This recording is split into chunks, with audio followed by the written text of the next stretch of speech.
Okay, FOS here at Radio Row at the Super Bowl, and I've got Darren Rovell, founder of Collects.com. What's up, Darren? I'm good. Good to be here, especially on FOS. We go way back. Way back. In the business of sports for years and years. There's a lot to talk about. Let's start, though, with your focus at this website, and that is memorabilia, collectibles. Yep. Is that the purview? Yeah, just covering the business. That's the front porch of it. And it's a great front porch. I mean, I come from going from sports business to then going to gambling. Yep. And then I was in gambling for 5 years, and it's at a point where if the SEO changes and it's then you're not getting anything, right? So I didn't want to be at the hands of an industry where I could just, switch of a button, they can make me irrelevant. And there's such competition, and that I felt like since I've been collecting for a long time, if we're the only real guys in the game, then we'll just always be one. No algorithm will smush us. And so that was the idea. And then over time, that's the front porch, and kind of the real business behind it is we're now a collectible advisor to teams, brands, and leagues. We tell teams, hey, you have a milestone coming up.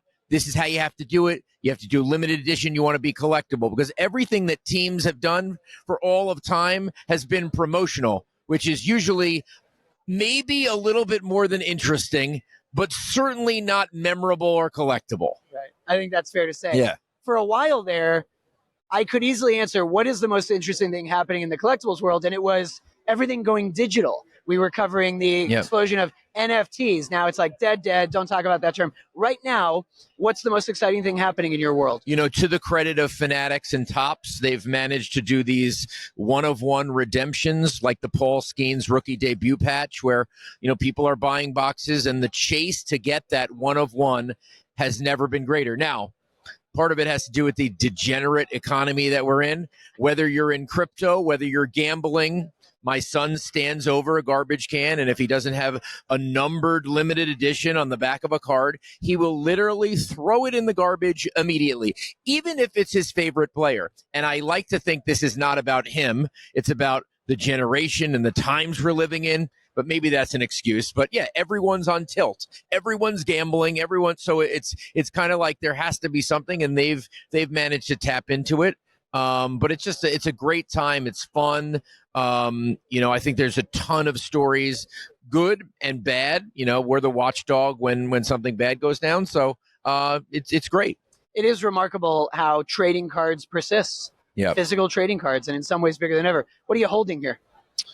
So this is I have a check collection, and this is maybe the strangest check I have, and I still haven't gotten a complete answer. I have asked Joe Montana's son, and I'll tell you the answer later. But so this is a check for January 24th, 1982. It's in pencil. It's not in his hand, the actual check, because San Francisco is spelled wrong, for God's sakes. But it's the day Joe Montana won his first Super Bowl, and it's a check for $500 signed Joseph C. Montana Jr., a hell of a full signature. And the memo says Super Bowl 16 MVP footballs. So this was the night that they won the Super Bowl. Joe Montana, their first Super Bowl. Joe Montana was the MVP, and presumably someone at the 49ers are like, "You like those? Right. $500." And I asked Joe Montana's son about it. He goes, "Yeah, we have those balls in our house," which still doesn't answer the question of what exactly went down. But this is like, I'm going to have to get like someone from DeBartolo or someone like, what went down here? Yeah, man. So it's real. These are kind of, collectibles, interesting things that tell stories, and I got to just get to the bottom of it. That's a cool piece. Yeah. A couple more for you. I alluded to NFTs. Yep. And you certainly had an interest in both tweeting about and covering when I was NFT mostly negative. Was happening. Yes, I covered all the, Yeah, and I mean, look, I was editor-in-chief of a site called Decrypt for a few years, and it was always interesting to me how crypto and sports were sort of flirting with each other. And in some ways, they've converged, and then they sort of backed off. and now they're converging again. You're seeing crypto companies return to sports as sponsors, like in the Premier League. Of course, then there's the downside, FTX and that collapse. I mean, slapping their name on the Miami Heat arena. What do you? I'm surprised that you didn't. I'm surprised that you didn't like become a total crazy down the rabbit hole. You can't take your friend to dinner because he talks about crypto so much. No way. You managed. I thought it was interesting, but not a Bitcoin's going to replace the dollar guy. Right. Yeah, so NFTs to me never made sense because all the data actually showed that Gen Y was buying physical stuff, and it still shows today. You can touch. Yeah.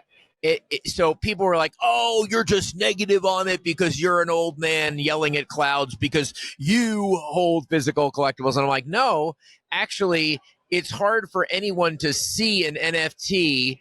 Like, when I have this, what do you have here? Right. That question is worth everything. I'll pull up my phone and I'll show you the digital. No, but you see I hold it in my hand. Yep. What do you I'm holding something in my hand. If I don't have it, I'm going to have to be like almost like a douchebag being like, "Hey, I have you want to see what's in my phone?" I'll prove it to you on blockchain. Oh, no, there's going to be museums where dust shows an NFT in the air and yeah. So that ultimately became the problem, and I never understood Top Shot or anything like that. So yeah, it really didn't make sense to me. And digital scarcity. That was and you know what? But digital scarcity, but like, you know, who's to say what the real demand is, right? You have the supply, you know, the supply. What's the real demand? So let's talk about betting. You were at Action Network for a while. We were just talking to Matthew Berry. Of course, both of us covered very closely the rise of DraftKings and FanDuel. They started off as DFS, Daily Fantasy. We were both at that protest for DraftKings and FanDuel in New York. General, and many state attorneys general were going after them hard. And those companies always knew that once PASPA was struck down, they could say, okay, we're betting companies. And we have, and we, right. They had to say, no, we're not betting operators.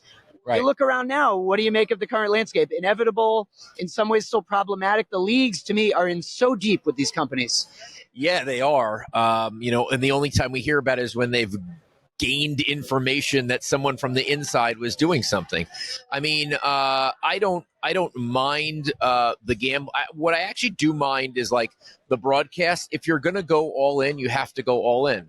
And, you know, people are like, oh, you know, the average person doesn't want to hear about, you know, right now that it's minus 20. And you know what?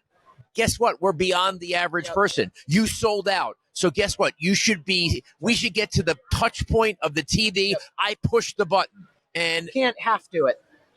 And so I think it's, you know, I think it's really, you know, down the rabbit hole, and you got to go. You got to go now, and you can't be half pregnant, and that's what they're trying to be.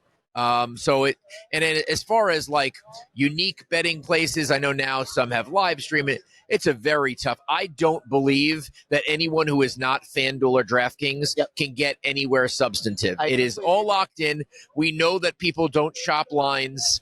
I don't think they're going to get it because the Fanatics fan cash, and they're going to get cash because they don't have a jersey. I think those guys are locked in, and I don't think it's going to really matter. And I think there's pretty much going to be 1, 2, and there might not even be room for a 3. Before I let you go, got to talk recent news. The Luca trade and the Mavs fallout. I know you've been tweeting about this, especially that Mavs have to give some money back to season ticket holders. Or that's amazing. No one's ever done that in the history of sports. It's always been Alexei Yashin got traded from the Islanders and they sue. Right. Too bad you're not signed up for the player. You know, it's happened many times before. Buffalo Sabres fans went nuts. You know, but the fact that they're doing that. Other teams are probably pretty upset to do that, but it was kind of it's a Luca or nothing. Now, why he was traded? I mean, I saw today that he said it was pretty much inevitable. It's hard to say. The most interesting one, which is not journalistically responsible, but the most interesting one is the idea that the Saudis would have, you know, this would have this league, and you know they needed and they needed to keep them away in some place, and you know make them happy and make the big places, you know, like Los Angeles, make sure they win. I don't know about that, but you know, I was making sure that I wasn't being a darn Schefter there because I stared at that 11:48 in my bathroom after I got out of a shower. And maybe 10 years ago, I would have hit the retweet button. I wasn't hitting that for another 25 minutes. That was a crazy one. Regardless, remarkable to see a team basically acknowledge, we know that we've just pissed off every single one of our season. Yes. Yeah, they're like, and Jason agreed with me too. And Jason Kidd's sitting there like, didn't even hear about it. Yeah. Cuban just sold FOS. He didn't know about it. Yeah. They called him right before the announcement. Darren, good fun. We'll leave it there. Thanks so much. Great job with FOS. And of course, keep it locked here on FOS all week. We've got the whole team at Radio Row bringing you interesting interviews.